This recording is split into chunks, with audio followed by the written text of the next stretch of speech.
It's high fructose corn syrup. It's made by Monsanto. It only exists because they need something to do with all the corn after they subsidize people to grow extra corn. It's a giant system built to make money for people who are doing really suspicious things with your food. You should ask what they're doing. You should look at labels. Check and find out what's going on with your food. Google Monsanto. Google GMOs. Find out what you're putting in your body because it could be poison. We're here with Sarah Poljanski and Chris Ambrose, organizers of the March Against Monsanto here in Hamilton. What made you guys want to do this? Well, what made me want to do it is just the constant reading online, you know? You're going through, people are posting stuff, you're like, well, what is this? I'm going to read it. And then you go read it. And then you get mad. And then you realize all this other shit that's been going on that the government's been hiding from you, keeping you in the dark about it. And then you continue to realize that no one's doing anything about it. Except for us. We stand here today not as anti-science, nor as anti-future or anti-sustainability. We stand here together today as pro-life, pro-choice, and pro-earth. We strive for a sustainability built on nature and the nature of Earth, not mutations that were developed in labs and made by men wishing to make a profit to capitalize off the human need to eat, drink, and breathe. We want farms free of toxins. We want farmers who are free to use the seeds and grow which they want to, without the threat of the government or the corporations taking over. It was about last week when I got involved and we saw that most people were going to Toronto, and we thought that there should be something, even if it's small, here in Hamilton for the people that can't make it out. Because there are a lot of people that are concerned. You know, like parents, elderly people. We see the amount of disease in the world right now and how fast it's spreading compared to how it was previously through generations. So we know it must be something that's recently new, that's in our system.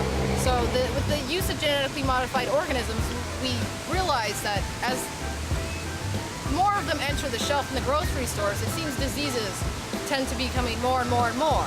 So when you correlate the two of them, it's, you know what I mean? It's a no-brainer. And we see that there's not really a good amount of people that are announcing this to the public. And if you look at it from the business side, if you know that your product is causing harm or doing something, it would be stupid to announce. When you see car manufacturers, they wait for a couple 100,000 cars to malfunction before they make a release and call a recall. So you know that that's what's going to be happening with the food. The only thing is long-term though, by the time a lot of these symptoms show up in people, it could be easily blamed on other lifestyle things like smoking, exercise, so it won't be traceable back. And that's what they're doing by implementing these Monsanto Protection Acts, these TPP agreements, is that way when we do find out what it is, there's no way of holding these people responsible.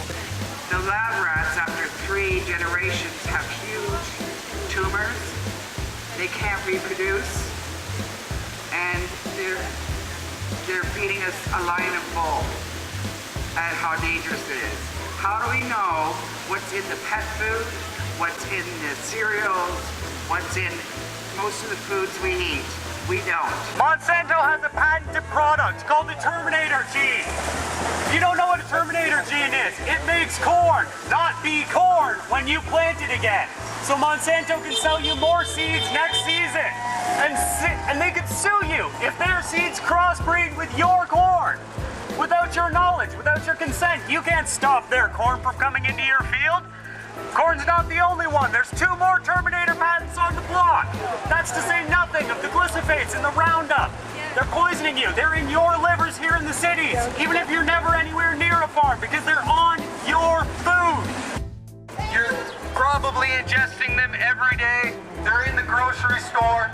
If it's not GMO, your fruits and vegetables are covered in pesticides, and that's why they taste like crap. Who created chemical warfare. They now use that chemical warfare they created and integrate it into things that you use for your plants, like Miracle Grow. It's a derivative of Agent Orange, and now your patented food that you buy. You have to check the codes on your food.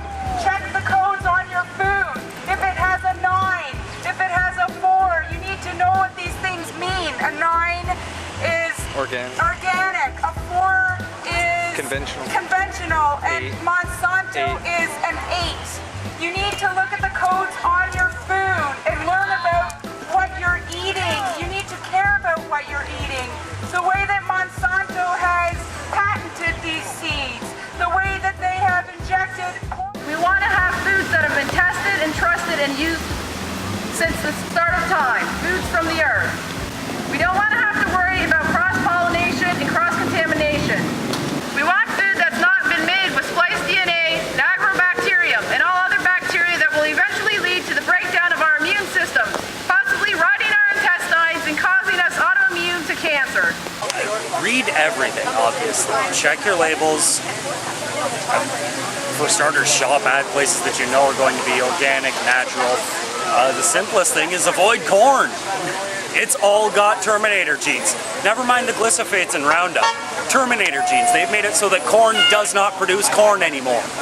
That's essentially making it so that humans produce mutated little babies if they tried to breed with humans. That's what's happening if you try to plant corn.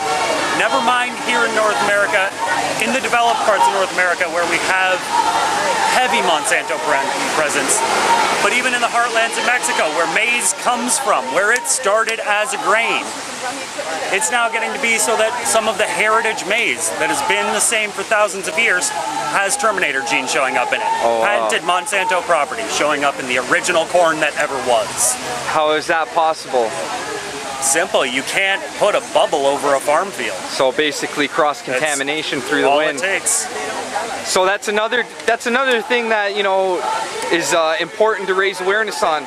Because people are like, oh, label, label, label. I feel like we need to ban them for that very reason what you just said. Because if we don't ban them, our organic fields can be cross-contaminated, and before you know it, it spreads like a wild weed. Literally. Yeah. 2 more Terminator patents on the block, and glyphosate's coming next. Roundup ready, here you go. My main concern right now, I think, and it should be everybody's main concern, is probably the bees. We have a huge problem with the bees right now. They're dying out by the millions.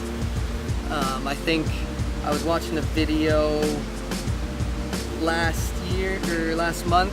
I think there's only 2.5 million farmed bees left in the States, and it's supposed to cut in half in another year.